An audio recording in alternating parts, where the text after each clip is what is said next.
What's up, beautiful people of YouTube? Today I'm going to be doing a review of the Zowie EC1-A. I know that Zowie has already released the successor to the EC1-A, the EC1-B.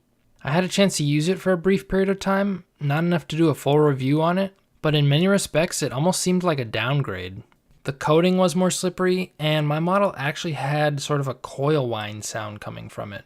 The issue actually ended up being so prominent that Zowie made an announcement about it on their website. I do have tentative plans to do a full review on the EC1-B, but if you're trying to decide between the two, I would say get the EC1-A. The difference in sensors is probably not going to affect you in any meaningful way, but the difference in coatings will. Anyway, let's get back to why the EC series is so popular. The number one thing the EC1-A has going for it is its shape. It's just immediately comfortable from the first time you pick it up.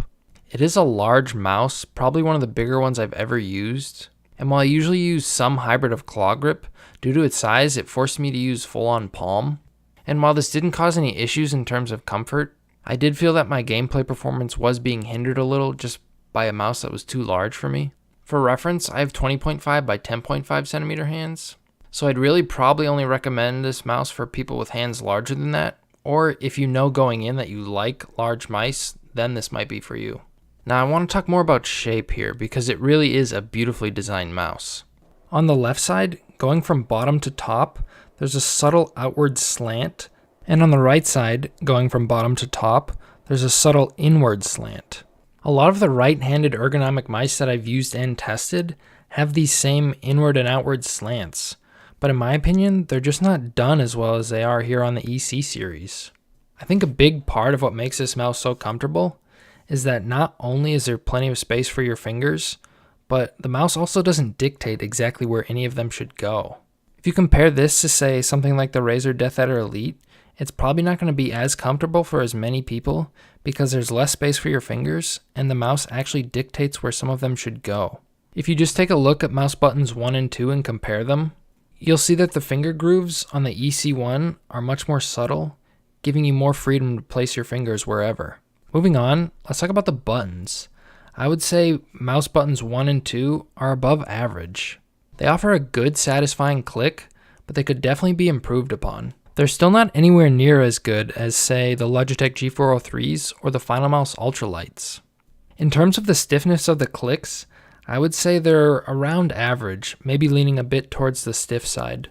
One thing I really didn't like about the buttons is that on mouse 1 and 2, there was a good amount of post-travel, and on the side buttons, there was actually way too much pre-travel.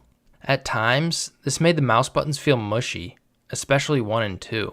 It didn't seem to affect gameplay all that much, but it did detract from the overall feel. The scroll wheel on the EC1-A feels just okay, and actually somewhat cheap for a $60 mouse. The steps are actually fairly well defined, it just feels like it might break at any moment. Mouse button 3, however, is surprisingly good, offering a solid, satisfying click that's not too difficult to press down. Another thing that worries me about the scroll wheel is its longevity. I'm not sure how common this is, but my first Zowie EC1-A actually ended up having a defective scroll wheel. After only a couple weeks of use, some of the steps just stopped registering. Thankfully, Zowie's customer service was surprisingly good. They took in the defective mouse with no hesitation and sent me a brand new one rather quickly. They even covered shipping both ways, which I was very pleased with. So while Zowie's customer service is good, there may be some possible quality control issues with the scroll wheel. Just something to keep in mind.